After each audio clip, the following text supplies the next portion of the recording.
All right, so today we're going to be talking about the trig double angle identity. So those are going to be things like sine of 2x, cosine of 2x, tangent of 2x. First, what we do need to know about those is there are formulas that come with each one of those. So depending which one they are asking you for, make sure that you do have the appropriate formula. Since this particular formula deals with sine of 2x, I already have the formula for sine of 2x here on the board. And as you can see, sine of 2x is equal to 2 sine x cosine x. So the next thing that we need to know is, do we know what sine of x and sine of cosine x is? Because it's just 2 times sine x times cosine x. In order to know what we're multiplying, we need to know what those two equal. The only other thing that this problem has given us is that secant x is equal to -4, where that angle falls between 90 degrees and 180, so that tells us it's in the second quadrant. So they give us secant x, which is not sine x, which is not cosine x. So we need to figure out, how do we find sine x, how do we find cosine x? So first off, secant x is equal to -4. What we do need to remember is that secant is the opposite of cosine.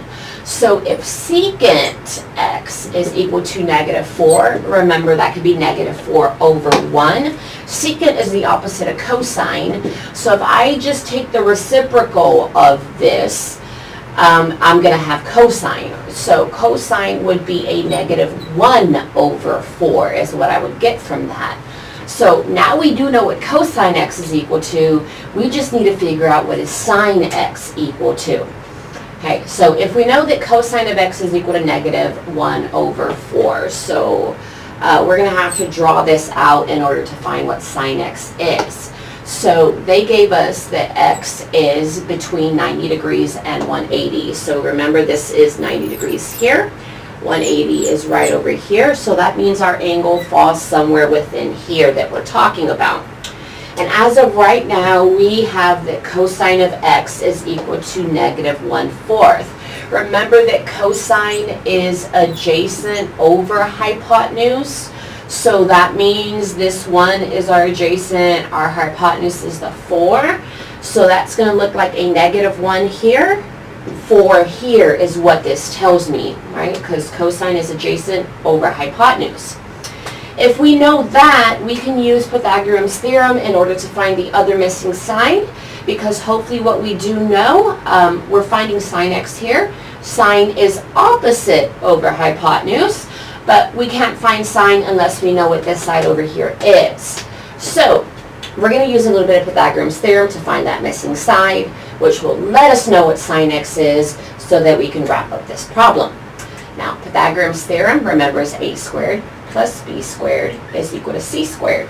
We use it whenever we're trying to find a missing side of a right triangle. So I'm going to call a -1. I'm going to call the missing side that we're looking for, that's going to be our b. And we know that c is equal to 4. If we square these, 1 times 1 is 1. Drop down that b squared, and 4 squared, 4 times 4 is 16. Subtract that 1 from both sides, we get that b squared is equal to 15, and then take the square root of both sides. B is equal to the square root of 15.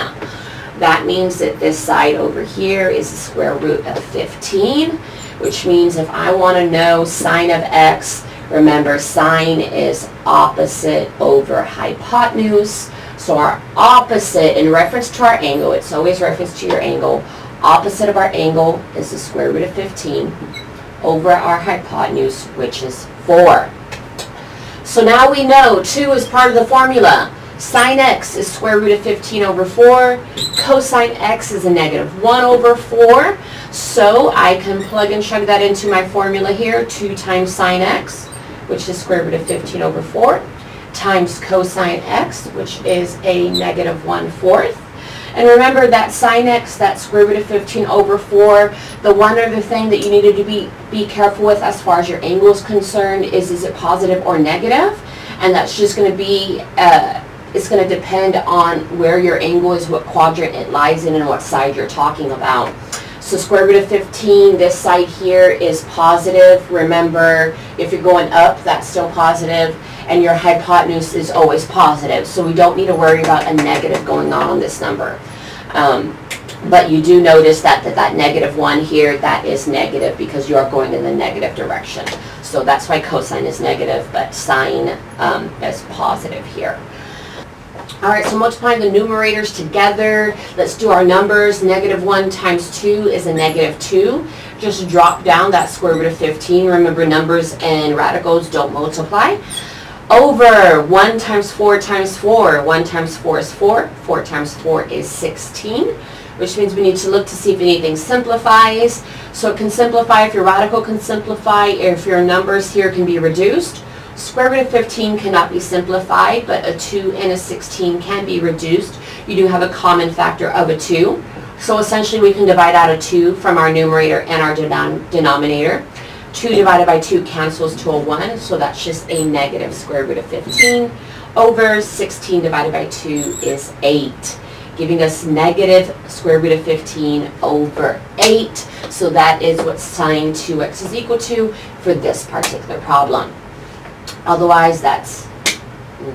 All right, so next problem in our double angle trig identities here. So we're talking about cosine of 2x. So once again, remember that whether you're dealing with sine, cosine, or tangent of 2x, we do have a formula attached to each one. For cosine of 2x, there's actually 3 variations of the formula, if you can see here. Cosine of 2x is equal to cosine squared x minus sine squared x. It's also equal to 2 cosine squared x minus 1. And then it's equal to 1 minus 2 sine squared x. So there's 3 variations of the formula. So we're going to talk about which formula we're going to pick in just a little bit here. But first let's talk about the given information with this problem. This problem gives us that cosecant of x is equal to negative 4. So if cosecant x is equal to negative 4, or negative 4 over 1, what we need to remember is that cosecant is the opposite of sine. So we're going to know what sine is here if we just take the reciprocal of cosecant here. So if cosecant is negative 4, that means that sine x is a negative 1/4. So we know what sine is. So since we have 3 different variations of the formula to work with, and if you pay attention to this last formula here, this last formula has sine x and only sine x in the formula. Well, we now know what sine x is. So let's use the formula that's going to be a little bit more friendly with us here. Since we know what sine x is, we can plug it in for sine x and simplify and wrap up the problem. And I mean, in opposition to maybe using the first one where we need to know what cosine is and sine x is, we're not given what cosine is. We can find what it is, but why not just stick to the one that deals with sine x since we now know that? So our formula is 1 minus 2 sine squared x. So that's 1 minus 2 times sine squared x. So sine x is a negative 1/4, and we're going to square that. So 1 minus 2, if we square negative 1/4, that is negative 1/4 times negative 1/4, which is going to be a positive 1 over 16.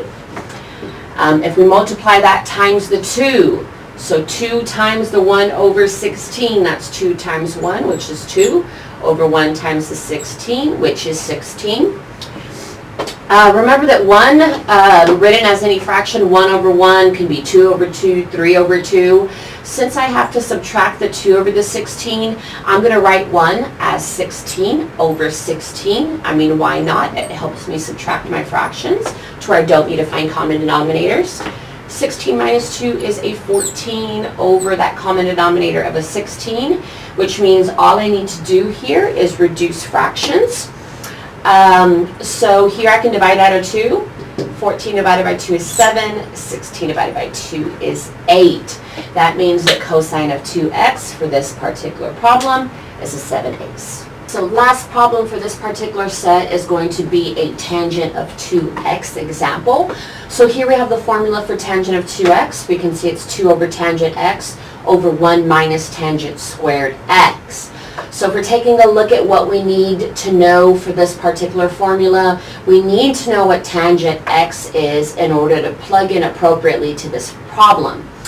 If we look at our given, we're given cosine of x is equal to 1/9, where this falls in the fourth quadrant. So they give us cosine, we need tangent, so we need to figure out how do we take this cosine and then figure out what tangent is from it. So I'm going to draw my little coordinate system here.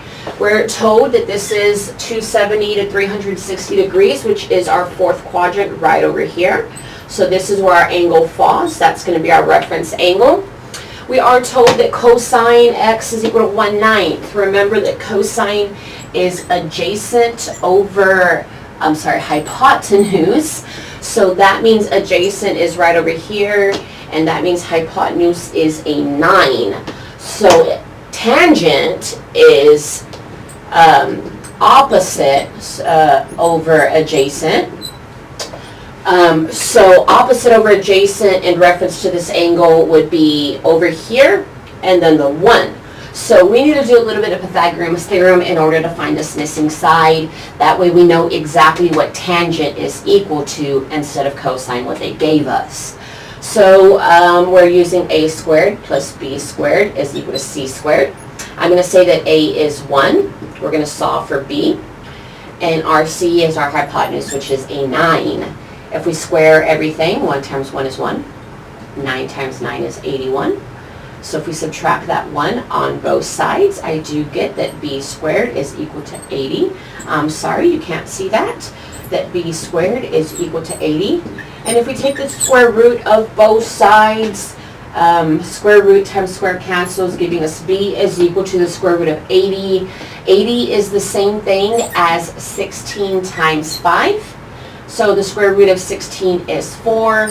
Drop down the square root of 5. So that means this side over here is 4 square roots of 5. So since tangent x is equal to opposite over adjacent, that means opposite is 4 square roots of 5 over adjacent, which is just 1.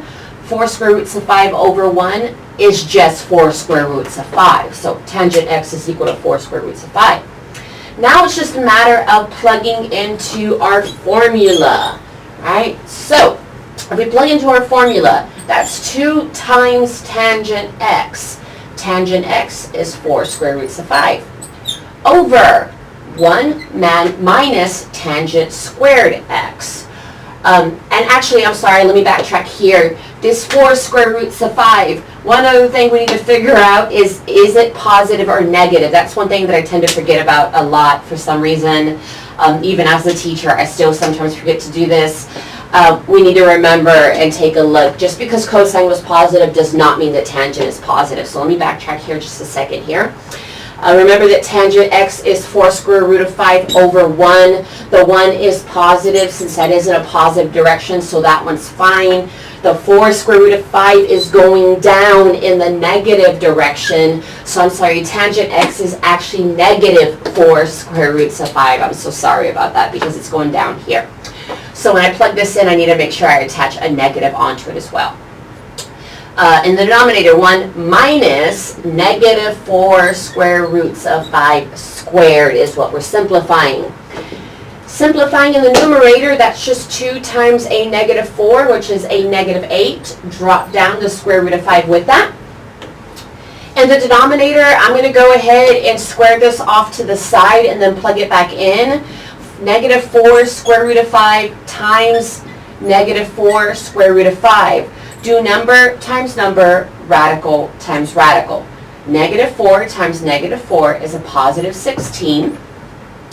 Square root of 5 times square root of 5 is a 5. So this leaves us with 16 times 5, which is 80. So in our denominator, we have 1 minus 80, which, dropping this down, I'm going to drop down the negative 8 square root of 5. 1 minus 80 is a negative 79. So then we just need to do some cleanup after this. Negative over negative is positive. Square root of 5 does not simplify. 8 has nothing in common with a 79. So our final answer is 8 square root of 5 over 79 for that particular one. Otherwise, that's it for this video.